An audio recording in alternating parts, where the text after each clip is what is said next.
Fala, meus irmãos, sejam bem-vindos ao Pode Chamar, o podcast onde ouvimos o que o Espírito Santo diz às igrejas. É com grande prazer que eu te recebo aqui. Se você chegou nesse canal, caiu de paraquedas aqui, já se inscreva para receber sempre conteúdo de fé e finanças. Eu sou o pastor Esdras Lins, gestor financeiro, especialista em investimento, e tenho tido o privilégio de ministrar a palestra de educação financeira à luz da Bíblia nas nossas comunidades de fé cristã. Então, se você entende que esse assunto é importante para a sua vida, para a vida da sua comunidade de fé, já pode nos convidar para dar a palestra. Vai ser um privilégio imenso poder ir à sua igreja aí para estar ministrando finanças à luz da Bíblia. Então, já entre em contato conosco em um dos nossos contatos aqui de comunicação. Tá aqui na descrição desse vídeo, WhatsApp, Instagram. Vai ser um prazer aí falar com você. Estamos gravando uma série de vídeos falando sobre santificação. E o tema de hoje é santificação na família. Eu não poderia chamar ninguém ao diferente de quem eu chamei, que é o nosso pastor Matheus Simões, pastor de famílias da Primeira Igreja Batista de Campo Grande. Pastor Matheus, muito obrigado pela sua presença aqui. Muito obrigado por ter aceito esse convite. Eu sei que a sua vida é corrida. Você separou esse tempo aqui para estar conosco, conversando sobre esse assunto. Que Deus te abençoe. Eu que agradeço, pastor Esdras. Agradeço a todo mundo que está nos acompanhando aqui online. É um privilégio servi-los. É um privilégio falar da palavra de Deus. Obrigado. Antes de entrarmos, propriamente dito, no script para esse podcast, fala pro pessoal que tá te ouvindo aí quem é o Matheus Simões, casado, filho. Eu sou o pastor Matheus Simões, sou casado, graças a Deus, apesar da imagem aí não parecer. Sou muito bem casado com a Renata, há 18 anos, tenho 3 meninas, a Annelise que tem 16 anos, a Laura que tem 10 anos e a Bela que tem 4. Estou no Ministério Pastoral há 18 anos, nasci no Rio, mas desenvolvi todo o nosso ministério no norte do Paraná, por isso que eu tenho esse sotaque assim meio caipira. Misturado. E há uns 2 anos, 2, 3 anos atrás, a gente voltou aqui para o Rio de Janeiro para trabalhar com a Junta de Missões. E agora, recentemente, desde o final do ano passado, desenvolvendo um Ministério de Famílias e pequenos grupos ali na PIB de Campo Grande. Que benção. Você me fala, como é que é esse chamado para cuidar de famílias, né? Quais são os desafios que o senhor enfrenta aí? Até nessa parte, inclusive, né, da santificação, esse cuidado que o senhor tem com as suas ovelhas ali, que está sob o seu guarda-chuva. Eu acho que o grande desafio é a gente conseguir apontar biblicamente o que significa a vida cristã. Eu não vejo essa diferenciação da santificação na área X, na área Y. Eu creio que santificação é refletir o caráter de Deus e a gente tenta ilustrar isso, apontar isso, desenvolver, aconselhar, ensinar, ministrar, apontando esse caminho para que as pessoas enxerguem nos seus relacionamentos dentro de casa como que a gente pode viver, expressar e manifestar as verdades do Evangelho. Essa é a nossa pegada aí. E nessa experiência do senhor, que o senhor estava conversando comigo ali no café, de ter pastoreado outras igrejas com a criação e tudo, o senhor sente essa dificuldade das pessoas entenderem o quão importante esse processo de santificação? Porque, pelo menos me parece, eu como pastor auxiliar de uma igreja de porte pequeno, médio ali, que as pessoas conquistaram ali a salvação, aí eles acreditam nisso, né? Parece, pelo menos demonstram isso. Ah, agora eu passei no concurso público, já estou salvo e agora é isso aí. Agora é só administrar. Eu acho que a maior dificuldade é as pessoas entenderem o propósito para o qual fomos salvos. Isso. Então, quando você vai ler a palavra de Deus lá em Romanos 8, por exemplo, para isso ele nos predestinou, para sermos conforme a imagem do seu Filho. Se você entender a santificação como um conjunto de dogmas, de regras, de ritos, né, algum hábito devocional, as pessoas têm essa visão. Mas se você entender a santificação como o processo de se revestir de Cristo e manifestar o caráter de Cristo no dia a dia, aí, então é um processo que não vai acabar nunca. Então a gente precisa conscientizar as pessoas para o que eles foram salvos, por que foram salvos e para quê. Então essa é a nossa ideia. Nós somos chamados para ser luz, nós somos chamados para ser um reino de sacerdotes, nós somos chamados para manifestar a beleza do evangelho nas nossas relações do dia a dia. Então eu acho que é mais um trabalho de conscientização e constante assim, apontamento do caminho, né? Esse é o trabalho que a gente tem desenvolvido. E nesse trabalho de conscientização, o senhor acredita que ferramentas como homem ao máximo, mulher única, casados para sempre, eles ajudam nesse processo de santificação? Eu acredito que esses ministérios eles são importantes por causa por ser nichado, né? Então ele tem esse despertamento sobre o papel específico do homem ou da mulher ou do casado, porque ele vai dar ali ferramentas para que você desfrute daquilo que a palavra de Deus orienta. Mas sempre vai ser necessário a pessoa ter uma base profunda em relação ao que significa a santificação. Qual é o papel que Deus tem para a vida delas? O que Deus entende de uma vida santificada? O que significa ser um homem? O que significa ser uma mulher? Qual é o papel do casamento numa sociedade, né? Então, eu gosto de frisar, por exemplo, nas cartas de Paulo. Toda vez que você vai ler uma carta de Paulo, ele começa lá, Efésios 1, 2 e 3, desenvolvendo aquilo que Deus fez para nós. Então, agora em Cristo nós somos uma nova criatura, em Cristo nós estamos assentados em lugares celestiais. E aí, a segunda parte da carta, ele fala, agora vivamos de acordo com a vocação que nós recebemos. E ele vai começar a desenvolver como nós vamos desenvolver essa obra do Espírito na nossa vida nas relações cotidianas. Por isso que toda a carta do apóstolo Paulo e até de Pedro, ele vai desenvolvendo a santificação e vai falar, por isso, vós maridos, façam isso, isso, isso. Por isso, vós esposas, façam isso, isso, isso. Os filhos assim, os pais assados, os patrões, os escravos, né? Então, ele vai desembocando como a nossa relação na vertical tem que se desenvolver na horizontal. Para a vida cristã do apóstolo Paulo, por exemplo, não existe uma vida cristã na vertical que não se desemboque na horizontal. Tudo aquilo que você recebe, desfruta da parte de Deus, necessariamente precisa transbordar nas suas relações pessoais. E ministérios como este, Homem ao Máximo, Mulher Única, Casados para Sempre, eles vão dar as ferramentas, a intencionalidade do entendimento para você entender tudo que a Bíblia vai desenvolvendo a respeito desse tema durante as Escrituras, para você poder aplicar isso aí. Só que sempre vai partir desse entendimento correto do que significa a nossa relação com Deus, para que a gente possa desenvolver com o nosso próximo também. Isso, muito bem. E muito clara a explicação do senhor quando fala que recebe de Deus ali e distribui para as várias áreas da nossa vida, né? E aí, como a gente decidiu aqui falar sobre família, que é uma área que o senhor está trabalhando hoje, é uma percepção minha, não sei se o senhor vai concordar, isso está árbitro aí, discordar do que o senhor... Geralmente o ser humano é igual numa musculação, por exemplo. A pessoa vai malhar, igual a gente que malha assim, né? Visivelmente a gente malha, né, pessoal? Visivelmente a gente... Visivelmente. A gente sabe muito de musculação, visivelmente. Mas o que a gente vê as pessoas indo pra academia, malhando, aí malha muito a parte dos membros superiores e os inferiores ficam fininhos. Então, às vezes no processo de santificação, e a gente vê isso até no Homem Máximo lá, a pessoa cuida, de repente até a pessoa já entendeu essa questão de receber de Deus e distribuir, mas aí se preocupa muito em distribuir pro teu irmão que tá da igreja, no teu trabalho, mas aí na família, que deveria se preocupar, aí ele não trata o filho com amor, ele não dá atenção pra esposa, ele transfere a culpa dele sempre pro outro. E aí, como que o senhor vê essa questão? Isso é uma expressão exata, você acabou de definir muito bem um religioso. O que é um religioso? Um religioso é uma pessoa que interpreta um personagem. Ele vai lá, coloca uma capa de crente, bota aquela roupinha ali, igual o pessoal fazia em festa de fantasia, né? Ele vai lá, bota o homem do Homem-Aranha, a roupa do Homem-Aranha, só que não sai a teia do pulso do cara.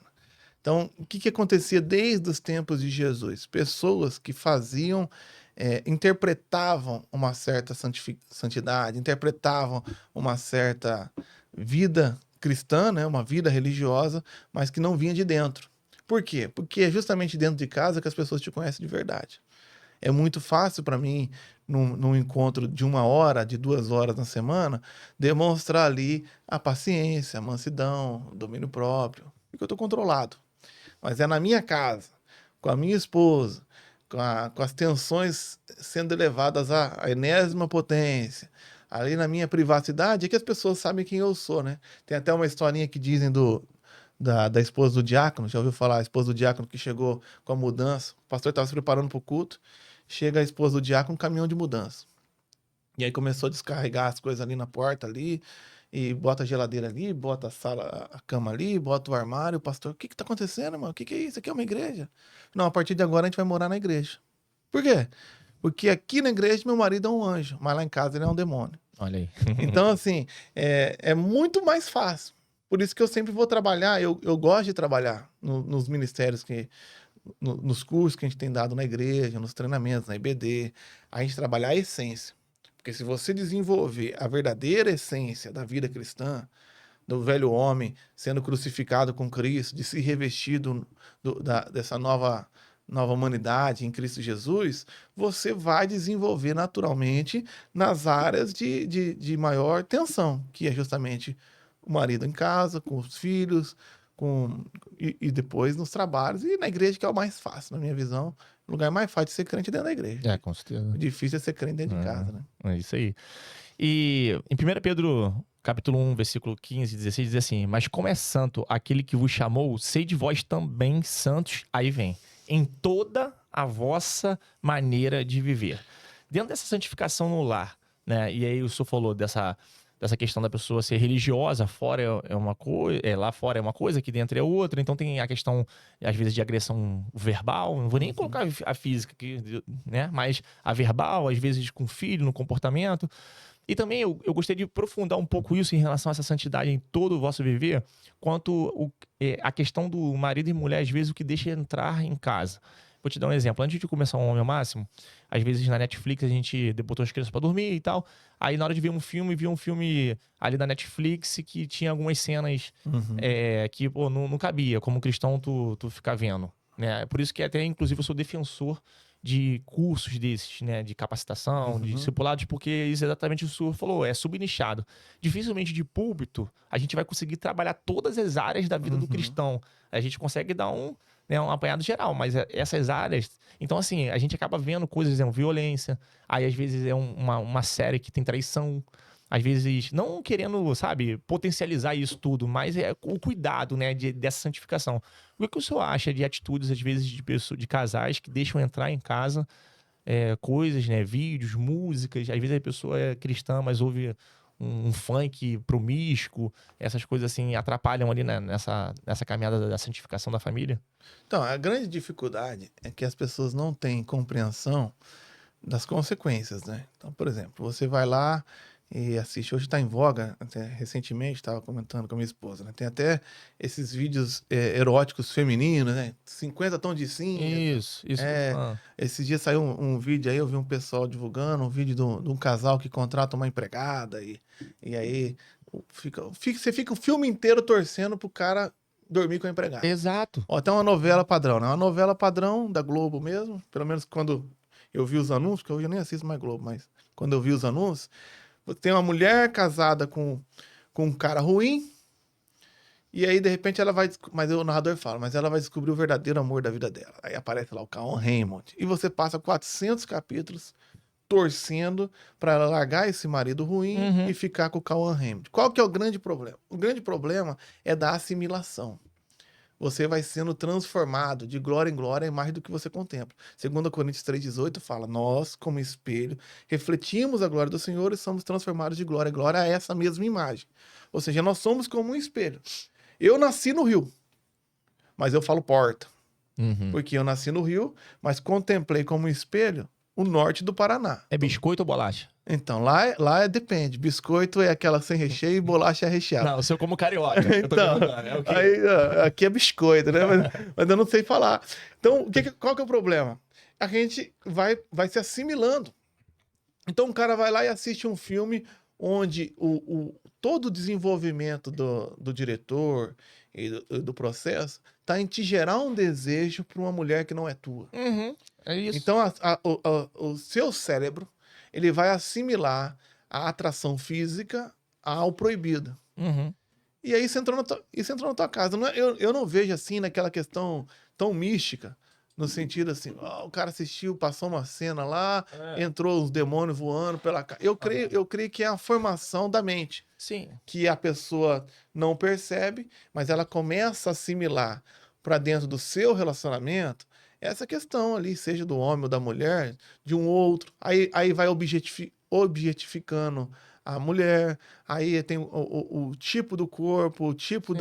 da situação, o tipo da posição, e por aí vai. E aí, quando vai para dentro da intimidade do casal, não vai conseguir replicar aquilo ali. É. E ele fica sempre preso nesse adultério E imaginário, isso né? é. O que um dia ou outro, infelizmente, muitas vezes vai ser conduzido para um adultério real. Então, a gente precisa se filtrar naquilo que a gente alimenta.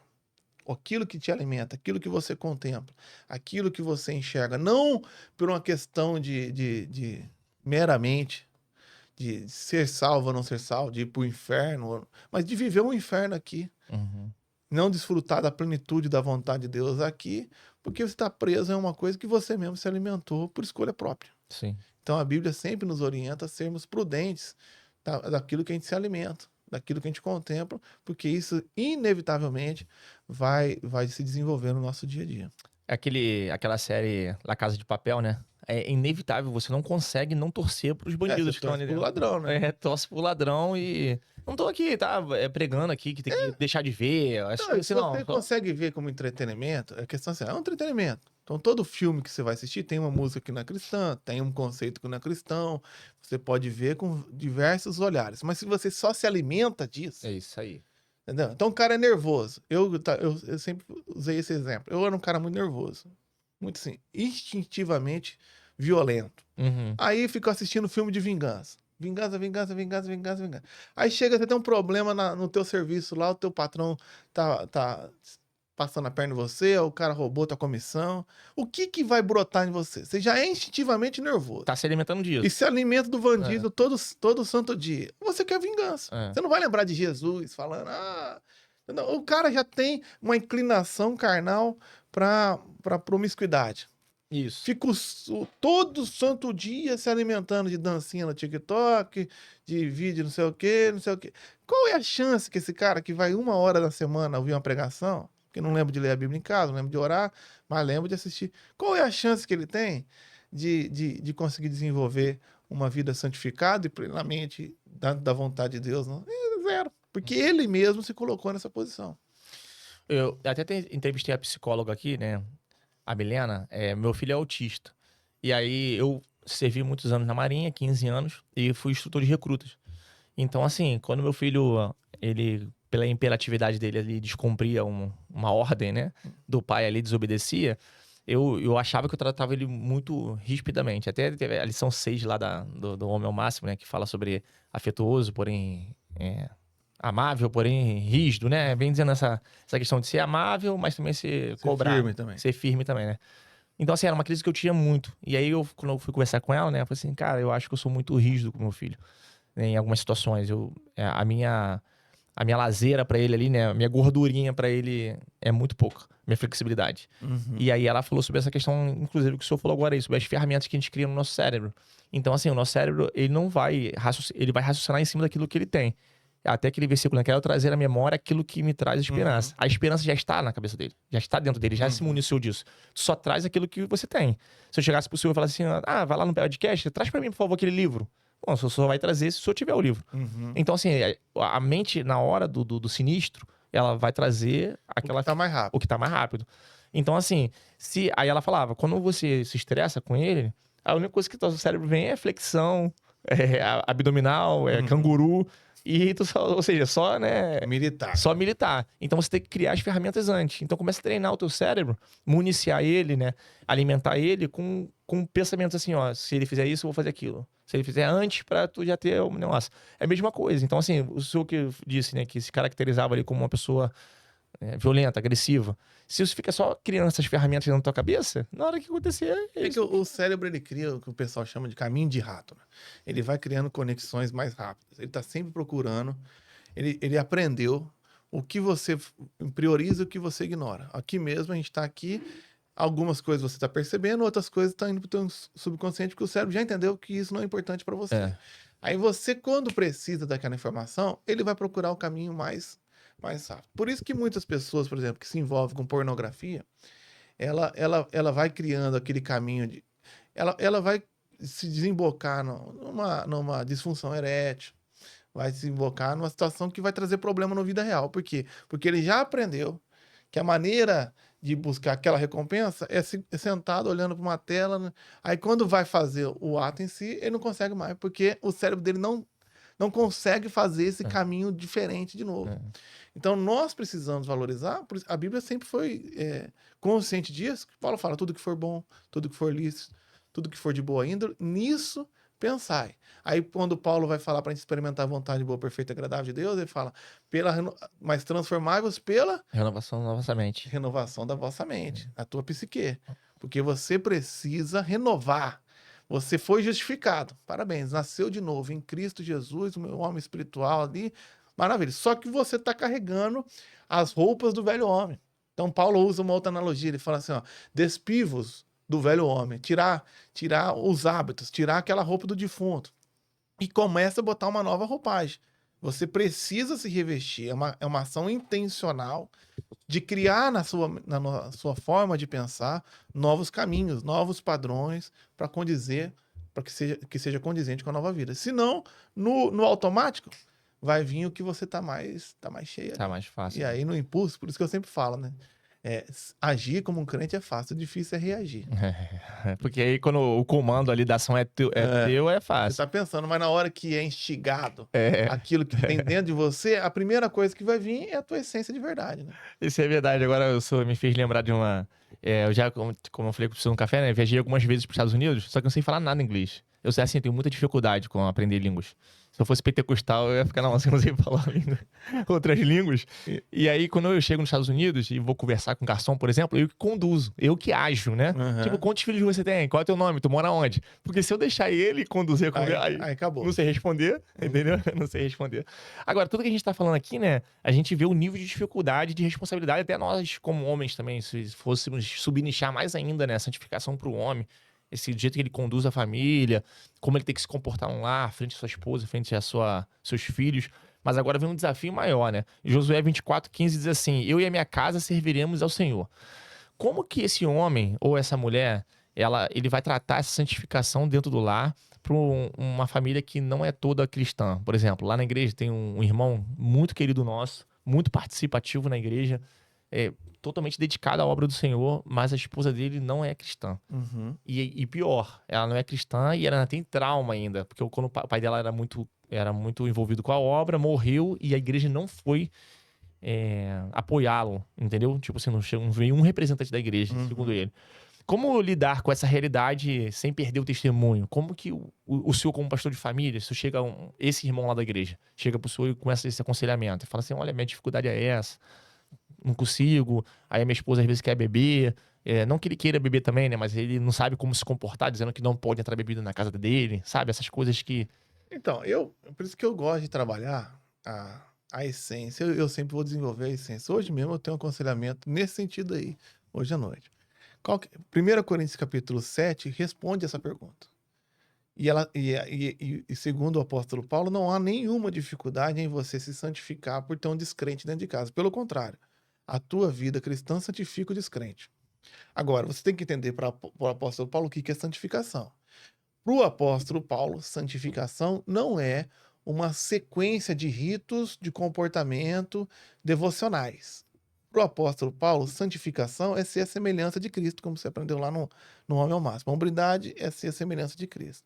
Então, nessa perspectiva de que a vida de santificação é de ser transformado à imagem de Cristo, em algumas passagens ele deixa até explícito o que significa isso. Então ele fala assim, ó, então se revistam de profunda compaixão, de bondade, de paciência, de mansidão, de humildade. Ele tá descrevendo para nós o que significa uma vida de santificação.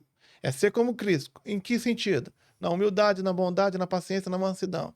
Então, nesse sentido, ter um descrente dentro de casa, no meu entendimento, não desqualifica em nada o nosso processo de santificação. Pelo contrário, só intensifica. Porque eu vou ter a chance, com uma pessoa que diverge de mim em muitas questões, que não quer desfrutar as mesmas coisas do que eu, de ter mansidão, de ter paciência. Porque esse atrito vai me forçar mais do que se eu tivesse numa casa em unidade de propósito ali, né? Não que, na verdade, nunca tem, porque a gente tá sempre Uhum. homem e mulher, homem de um planeta, mulher de outro. Mas eu não vejo essa dificuldade. Então, você talvez vai ter dificuldade com rotinas eclesiásticas. Você vai ter dificuldade de ter uma casa onde não vai ter uma música cristã, que a pessoa vai estar assistindo um filme lá que não é condizente. Você vai ter esse tipo de luta.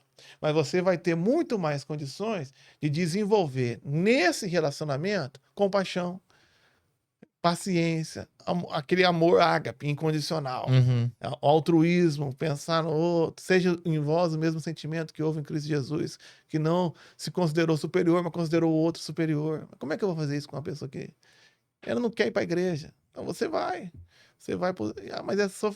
Então assim, até 1 Pedro, nesse capítulo 2, quando o apóstolo Pedro está falando assim, pô, se você estiver trabalhando para um senhor de escravo ruim, louvável atitude é essa aí de glorificar a Deus na situação. Por quê? Porque se você está trabalhando com uma pessoa boa, aí Fácil. é fácil. Difícil é você glorificar a Deus trabalhando para um patrão ruim. Ele não está falando de patrão, não, está falando de senhor de escravo. De escravo. Na época era permitido. Era o padrão, né? Isso. Então, se você consegue se santificar e glorificar a Deus sendo um escravo de um patrão ruim, Uhum. quanto mais sendo casado com uma pessoa que afetivamente você tem alguma certa afinidade, tanto é que você se casou, Uhum. e que tem essa divergência eclesiástica, né, religiosa. Então, é ali a oportunidade que você tem de manifestar os frutos do Espírito nessa situação. Teve um casal uma vez, só exemplificando, uma mulher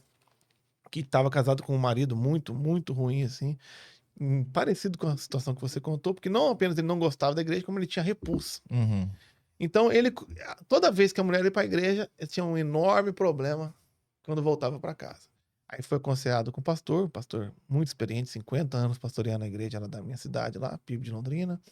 E aí, ele contando o testemunho e tal, ela perguntou, ele falou assim, irmã, você consegue acompanhar o culto online?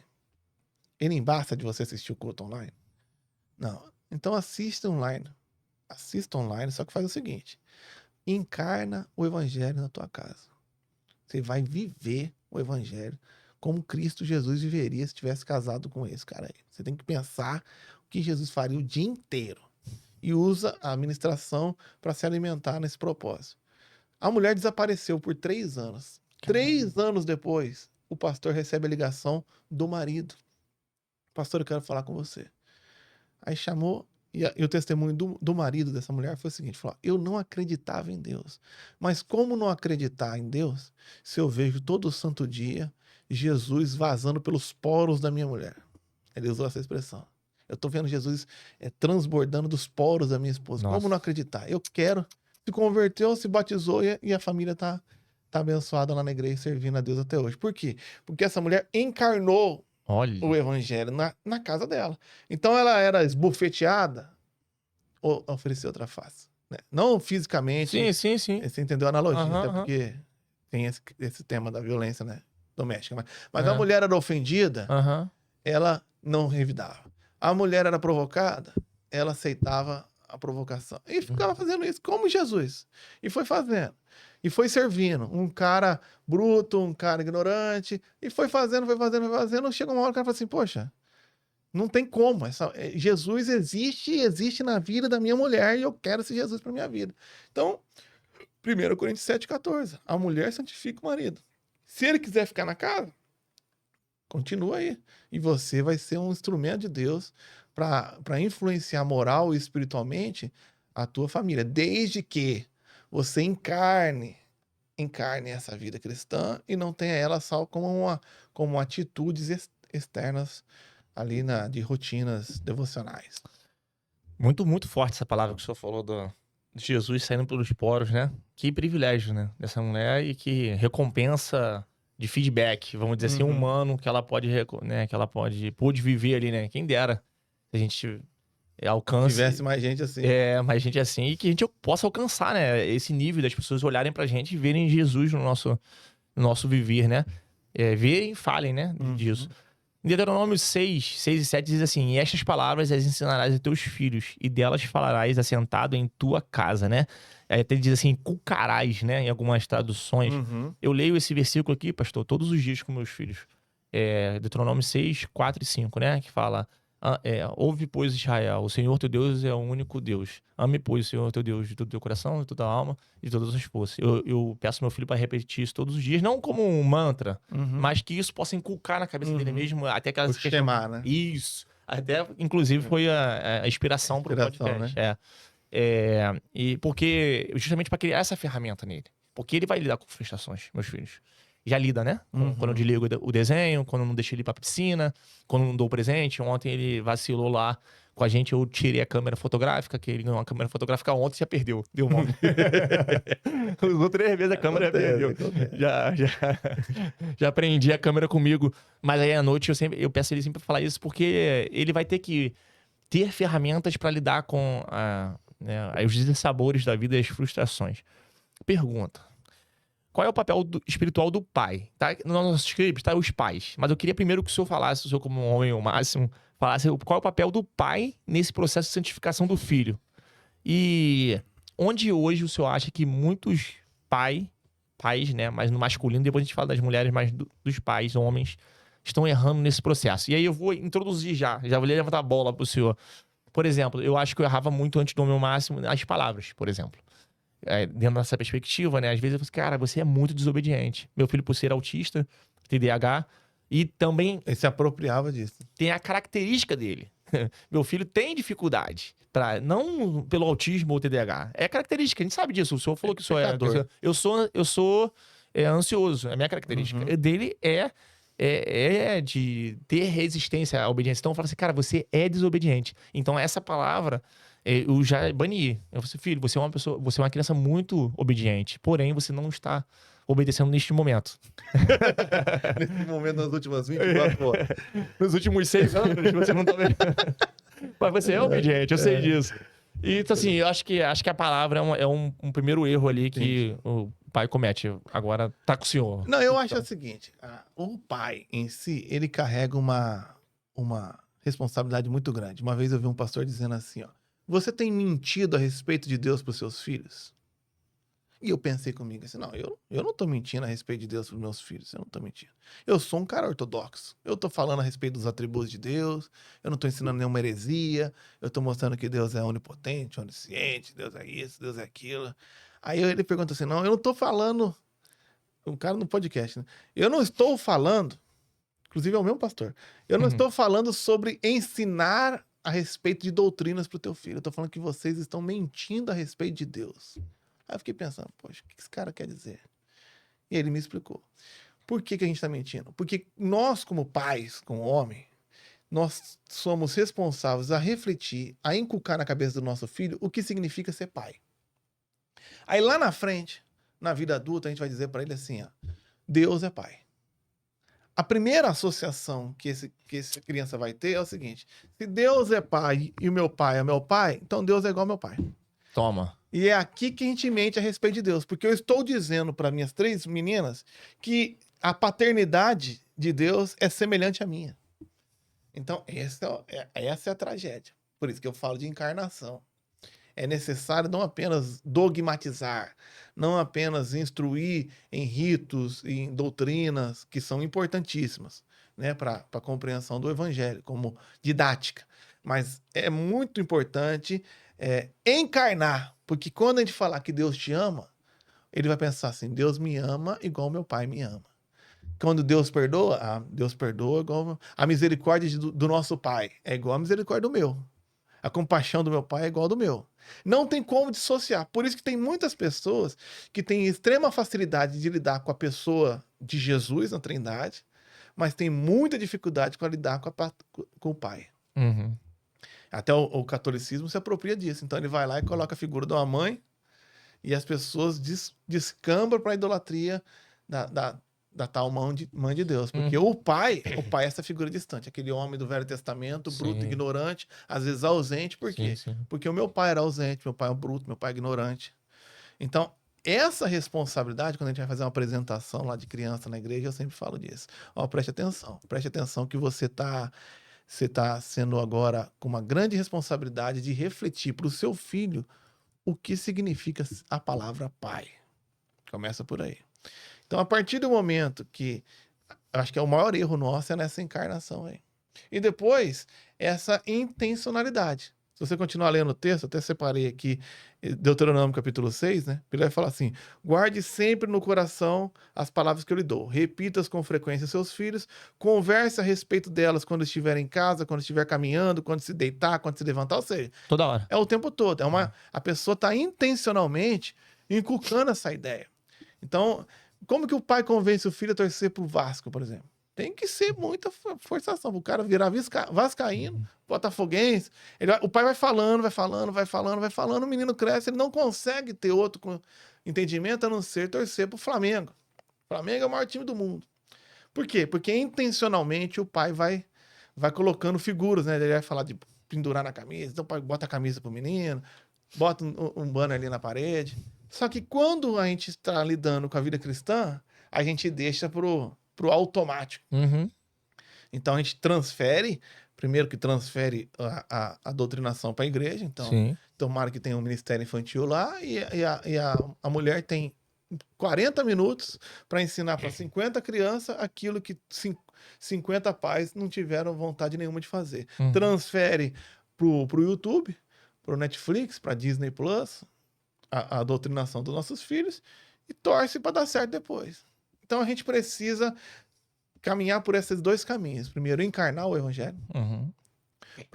para que a criança entenda que o amor do pai é semelhante, ainda que deficitário, mas é semelhante ao que eu recebo do meu pai, e receber essa intencionalidade da parte dele o tempo todo. Você está comendo e está falando de Deus. Você tá dormindo, tá vendo um filme e tá fazendo suas ponderações ali a respeito do evangelho. Sim. Pô, a Bíblia já ensina isso aí, tá vendo? Todo mundo é egoísta. Aí você...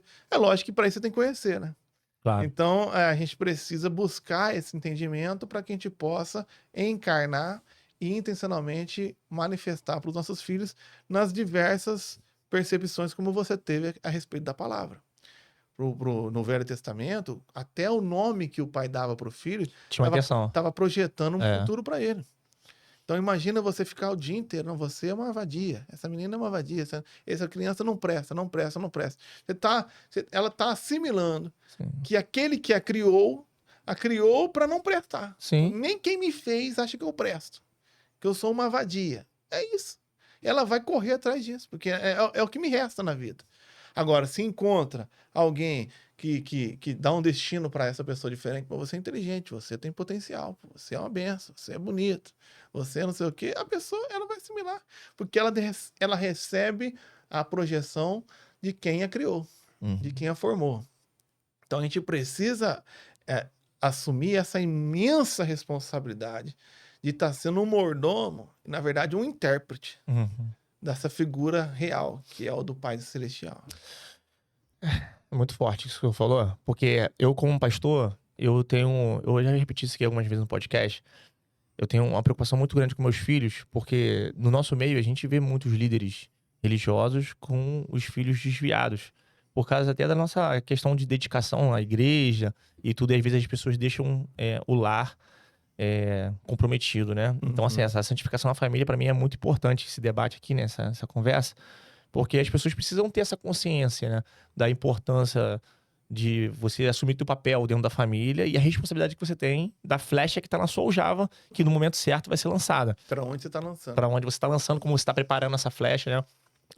O Subirá fala muito sobre isso. Eu já vi o pastor, Jonas, não? O pai do Jesus Cobb, o Josué Gonçalves, falando sobre isso, assim, e fala muito essa questão. E aí, dentro do que o senhor falou, né, essa questão do comportamento, da intencionalidade, uma referência que eu tenho de finanças é o Bruno Perini, né? Gosto muito dele, eu acompanho muito o canal dele. Bitcoin E tal.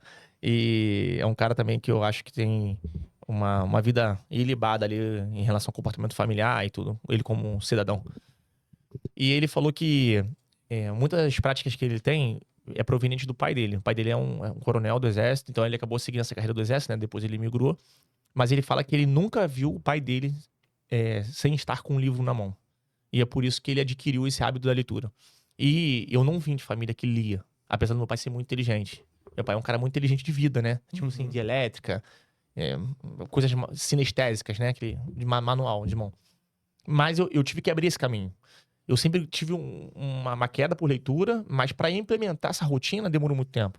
Hoje eu leio 30 livros por ano, geralmente. A minha meta anual é 30. Esse ano eu até botei mais. Até aumentei um pouco a meta, agora é 32. Vou ver se eu consigo alcançar essa meta de ler 32 livros.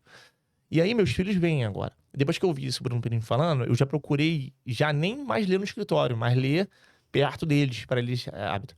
O meu filho, ele não dorme sem antes ler a Bíblia. Chega a ser... Senhor, tá repreendido, me perdoe. Mas chega a ser chato às vezes. Porque às vezes chega de um evento meia-noite e 40. Aí, Ele papai, vai não lemos a Bíblia. Aí vamos ler a Bíblia. Então, assim, essa questão de inculcar, né, na cabeça do seu filho de... Eles vão espelhar o teu comportamento. É isso que eu... Tem um vídeo, não é massa eles passaram esse vidinho, né? Você pode ensinar o que você quiser. No final, eles vão fazer o que eles veem você fazendo. Se eles veem você chegando com uma vontade terrível de ir para a igreja, eles vão ter uma vontade de ir para a igreja. Se ele vê você sentado assistindo jornal, vendo futebol o dia inteiro, é isso que eles vão fazer. Então você precisa focar naquilo que você faz. Por isso que sempre volta para a essência. Eu sempre vou tentar trabalhar as pessoas a resgatar a essência do evangelho. A quem você é. Pássaro voa, cachorro late, gato mia. Então você, o crente, ele vive uma vida santificada. Você vai ter que viver. Qual é o caminho para você buscar essa vida com Deus? Então você vai fazendo isso. E meu pai falava essa frase assim: teu filho pegou, os teus filhos têm te pegado em flagrante orando? Assim, será que os nossos filhos veem a gente orando? Porque se teu filho nunca vê você orando, ele não vai orar também não. Então, meu pai, assim, ele orava, meu pai é pastor, né? Ele orava e orava em voz alta e deixava a porta aberta. Então, não tinha como você não passar e ver o cara ajoelhado lá e clamando e se derramando na presença de Deus e chorando e sendo sincero com Deus. Aí você cresce e não tá nem aí pra isso. Você tá indo jogar bola, você tá indo jogar um videogame, mas você tá vendo aquela... Aí, quando a coisa aperta, primeira coisa que lembra, poxa, meu pai, quando a coisa apertava, ele ajoelhava lá e ficava gritando lá com Deus. Eu comecei a fazer a mesma coisa. Então você vai espelhando. Então a gente precisa se preocupar em quem nós somos e o que nós estamos fazendo, principalmente com essas pessoas que nos flagram todo bendito dia, que é o nosso ambiente familiar. E aí, não vai fugir disso. Teus filhos vão imitar. Quando você falou desse fenômeno dos filhos de pastores que estão se desviando, primeiro que tem um ataque espiritual positivo, eu imagino, contra os filhos dos pastores. E segundo, que é um reflexo da própria hipocrisia.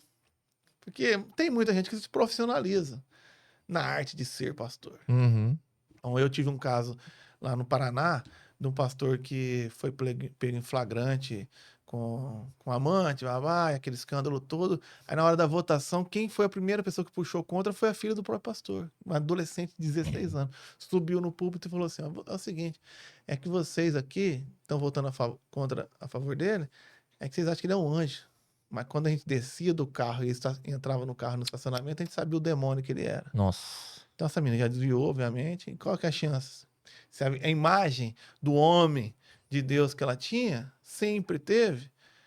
Mas o cara, para todo mundo, era maravilhoso. Mas quem tá com ele lá sabia quem que ele era. Ele era um profissional. Ele sabe a paz do Senhor, ele dá um sorriso, ele cumprimenta, Mas, então eu, no meu caso, eu tenho 3 meninos, eu sempre tentei trabalhar a questão da transparência. Então, às vezes, até custoso para mim no ministério. Eu preferi pagar um preço no ministério do que pagar um preço em casa. Então, se eu tenho lá um viés de humor, gosto de rir de tipo de coisa que não vai pegar bem, né? Eu prefiro, enquanto eu tô rindo disso em casa, eu vou rir disso dentro da igreja.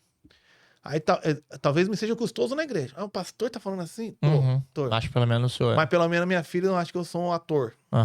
Então ora por mim. Se eu tô errado, eu tenho que parar de fazer isso aqui, como eu tenho que parar de fazer na minha casa. Então, eu sempre tentei trazer essa transparência. Assim. Então, eu sou muito brincalhão, não sei o quê, mas eu tento fazer a mesma coisa. O jeito que eu falo em casa é o jeito que eu prego.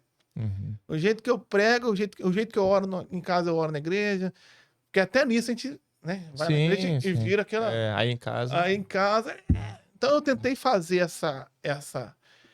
esse mesmo personagem. E buscando sempre esse caminho. Não, mas pastor, o pastor não pode ser assim. Então ore por mim. Então ore por mim, eu tô aqui com o rosto desvendado, como disse o apóstolo Paulo. Preciso ser transformado, mas enquanto as minhas filhas tiver que encarar esse Mateus, os irmãos vão ter que aguentar esse Mateus também. Porque no final das contas eu preciso ser a mesma pessoa. Muito forte, muito forte. Uma coisa que eu prezo lá em casa muito é pela verdade. Porque a verdade dói. Então, assim, por exemplo, hoje a gente marcou um horário, eu cheguei 7 minutos depois. Eu não vou mentir pro senhor. Como eu não menti. Mas me dava vontade de chegar assim. Dá um migué, né? Pô, o primeiro pensamento que vem é tipo assim: ah, pastor, foi mal, tive um engarrafamento aqui. E não deu. Teve um engarrafamento, mas não foi por causa do engarrafamento que eu cheguei atrasado. 7 minutos, como a gente marcou. Foi porque, né, eu tive aquela atividade que eu te falei. Então, uma coisa que eu não admito lá em casa, por exemplo, é mentira. Porque eu vou ser sempre sincero. Às vezes a minha esposa, o Arthur pede alguma coisa assim no shopping. Ah, mãe, compra esse negócio aqui pra mim. Aí ela não tem um dinheiro. Não. Pode não ter, mas tem. Porque dinheiro é prioridade. A gente não tem dinheiro, mas vai comer fora. Não vai ter. Entendeu? Aí, como é que vai ficar a cabeça do meu filho? Tem que dar a resposta correta. Não, com a resposta. Até tenho. Mas não vamos gastar com isso hoje, não. Não vai gastar com isso hoje, não. Não é a hora. Você não tá merecendo. Você vai ter que. Ou tal coisa. Ou então, assim, até tenho, mas aí vai comprometer uma outra coisa, é verdade. Agora, falar que eu não tenho dinheiro é mentira. Mentira, pô. Porque se você quisesse a mesma coisa, no mesmo valor, você compraria, entendeu? Tipo assim, todo mundo que tá nos ouvindo, quer um iPhone 14. Teu filho quer um iPhone 14. 14 não, acho que dá um 17 já, né? Acho que não. Então um 17. Eu quero um 17 Pro Max. Aí é 10 mil, 12 mil reais esse celular. Aí tu vai falar pro teu filho que tu não tem dinheiro. Tudo bem, tu não tem. Mas se fosse pra comprar outra coisa de 12 mil, você ia dar um jeito, ia fazer um empréstimo. Então, no final das contas, tu até tem, mas não é prioridade. Ou não tem pra isso. Não tem pra isso, entendeu? É isso. Então, assim, é uma coisa que é muito importante. E aí, Salmos 127, versículo 1 diz assim: se o Senhor não edificar a casa, em vão trabalhos que edificam. Eu queria corroborar esse versículo com outro salmo que diz assim, Salmo 20, versículo 8, né? Uns confiam em carros, outros em cavalos, mas nós fazemos menção do Senhor, né? Eu acho que muitas pessoas também tentam fazer essa santificação pela força do próprio braço. E às vezes quer comprar uma santificação com a frequência na igreja, ou porque você dizima, ou quer, comprar a santificação no fato de cuidar dos seus filhos. Porque cuidar dos seus filhos é um caminho para santificação, mas aí cuida achando que é só pagar uma escola particular de alta classe, mas deixa pegar um monte de coisa dentro de casa, né? Pro senhor, quais são as práticas espirituais simples que podem transformar o lar comum em um ambiente constante de santificação? Porque às vezes as pessoas acham que tem que ser uma coisa mirabolante. Tem que ser coisas de outro mundo, como você falou aí, da oração de joelho, né? Que é uma coisa que não é geralmente a nossa prática, né? Ou então um jejum intermitente de tantas mil horas. Quais são as simples coisas? Tipo uma benção, um Deus te abençoe, um bom dia. O que o senhor pode falar? No nosso lar, eu sempre achei que a melhor ferramenta é a ferramenta da integridade. A integridade, assim, sinceridade. Eu uso até essa expressão melhor. Sem cera, sem a máscara, tá? Quando você trabalha, tem um livro chamado Deus Forte, Pais Fracos, Deus Forte. Ele fala desse equívoco que você falou no começo da sua pergunta. A gente entende que a salvação é pela graça, é uma ação do Espírito Santo no nosso homem espiritual que está morto, que precisa ser regenerado. Isso é uma ação graciosa do Espírito Santo. Aí todo mundo acredita nisso, que foi salvo pela fé, né, pela graça, mediante a fé. Só que quando vai doutrinar os filhos, a gente se torna totalmente moralista. Acha que no esforço ele vai se converter. Não vai. Eu tenho 3 meninos em casa. Eu lido com 3 incrédulos. Eu tô criando um monte de incrédulo que eu espero que um dia sejam alcançados pela graça, pelo poder da palavra de Deus. A fé vem de ouvir o quê? A palavra de Deus. Então, a gente precisa, intencionalmente, primeiro, entender que é tudo um bando de incrédulo, que não é porque ele é novinho, é mentiroso, rebelde, egoísta, já nasce... A criança já nasce falando, primeira coisa, é meu. Tendendo pro mal. Totalmente inclinada pro pecado, mentirosa, né? A historinha da minha filha lá, tava pintando a parede, não sei o quê. Aí eu tinha 3 anos de idade. Belinha, o que você tá fazendo? Não fui eu, não. Foi a boneca. Você imagina, uma pessoa com 2 anos, ela conseguir fazer essa formulação mental, quando você for pego em flagrante, transfira a responsabilidade para outro, para que você não se... Não existe. Ela nasce com isso. Ela nasce mentirosa. Ela nasce de Adão. Então eu tô lidando com um mini Adãozinho ali, morto em delito e em pecado, que precisa ser ressuscitado pela palavra de Deus. Então, na nossa casa, por exemplo, como eu sempre fui um leitor também, eu tenho esse hábito da leitura, e elas estão sempre me vendo ler, assim que elas aprendem a ler, elas já vão lendo também. Então, agora, cada dia está lendo um capítulo de Romanos e uma devocional. Legal. Então, a minha, vai sair, vai jogar, vai pra piscina, vai não sei aonde. Não, você já leu? Leu a Bíblia hoje? O que você leu? Ah, eu li Romanos, a minha filha ontem, 9 anos. Ontem eu li Romanos 6, pai. Romanos 6, que fala que a gente não é mais escravo do pecado. Ela entende que isso aí? Não entende nada. Mas a palavra tá encucando ali. Em algum momento, eu oro, aí a minha oração, todo dia intercedendo pelas minhas filhas, para que um dia essa semente brote e elas nasçam espiritualmente. É isso que eu posso fazer. Então eu intercedo, lanço a semente que é a palavra, rego a semente com a intercessão e demonstro essa integridade na minha vida ali. Quando eu erro, peço perdão. Sim. Quando eu acerto. O que tá certo, o que tá errado, o que precisa ser corrigido, a gente corrige. Dá limite. Isso é uma coisa que a gente não entende, porque eu tenho que amar. Então, amar é dar limite. Desde o do Jardim do Éden. Se comer desse fruto, tá fora. Então, bota a regra lá e acabou. Com muito amor. Se eu não der o limite, a vida vai dar. Então é o seguinte, se não fizer isso aqui, amanhã já era. Aí vai lá e faz. Parabéns, fez porque quis. Não vou ficar assim, como pode? Não, eu sei porque ela pode, porque é pecadora, é mentirosa, é rebelde, é egoísta. Desobediente. É desobediente. Mas o que eu entendo? Você fez isso aí, você vai arcar com a consequência agora. Então, dá licença, tá fora. Semana que vem você pega o teu celular de novo. Mas o problema é teu, a vida é assim, minha filha. Você vai colher, planta batata, colhe batata. Dá licença aqui e continua amando. Continua sendo misericordioso, continua dando a 18ª chance, perdoando 70 vezes 7. Sempre na esperança, como 2 Timóteo 2, 24, 25, corrigindo com amor, na esperança que um dia Deus nos conceda o arrependimento. Então serve para os irmãos da igreja e serve para os filhos. Porque o grande problema é essa frustração. Eu tô frustrado com meu filho. Então você não entendeu nada do evangelho. Eu não me frustro em nada com as minhas filhas, porque eu tenho certeza que elas são tudo de ruim que pode acontecer, tá ali, porque eu era assim. E um dia a graça me alcançou, porque meu pai semeava a palavra e intercedia por mim. Então a minha única esperança na vida não é uma rotina, a minha única esperança é que a palavra que eu estou semeando e a intercessão que eu estou fazendo, um dia brote. E elas nasçam de novo pela graça de Deus. E continuamos sendo ruins, mentirosos, só que a gente controla isso, Aí né? é a santificação. Aí elas vão lutar contra isso, mas nunca vão deixar. Só na glorificação, no novo céu, nova terra, com o corpo glorificado, livre da presença. Mas elas só vão ter domínio sobre o pecado com o novo nascimento. E no novo nascimento, a santificação, que é essa luta contra o pecado. Você vai lutar até morrer, né? E às vezes as pessoas estão fora, a gente não sabe o alcance da internet. A pessoa no Japão pode estar ouvindo esse podcast aqui.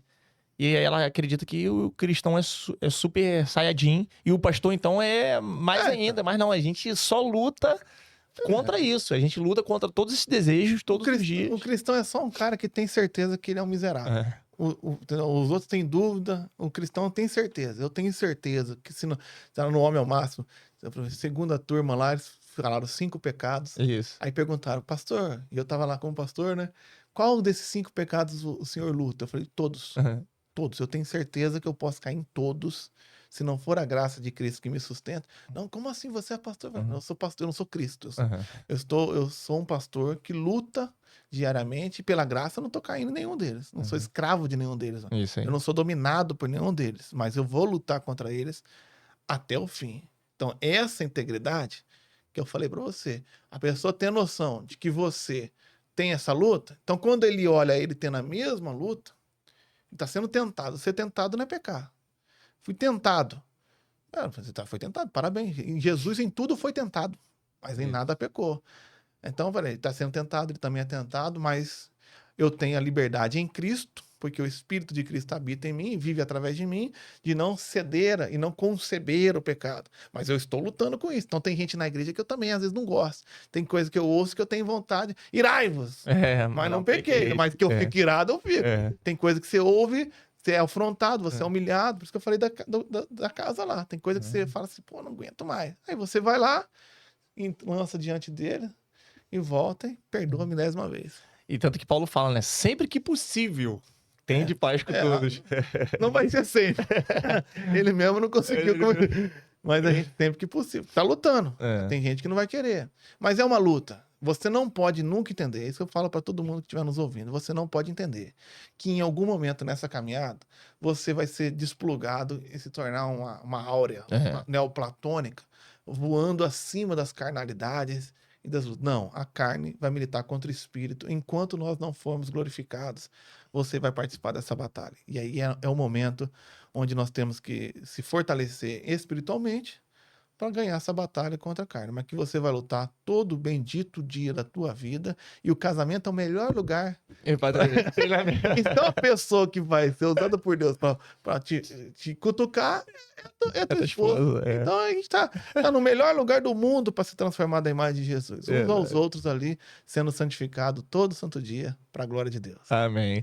Pastor, se esse fosse teu último suspiro e o podcast queimasse toda a trilha e ficasse só esse último segundo, qual seria a última palavra que o senhor falaria para que essa palavra fosse perpetuar para o resto da vida? Para que daqui a 70 anos o teu corte do podcast, esse corte a partir desse segundo, valesse a pena para todo mundo. Olha, eu nunca pensei nisso, mas se eu pudesse deixar uma palavra assim, deposite toda a sua esperança em Jesus. Só Jesus.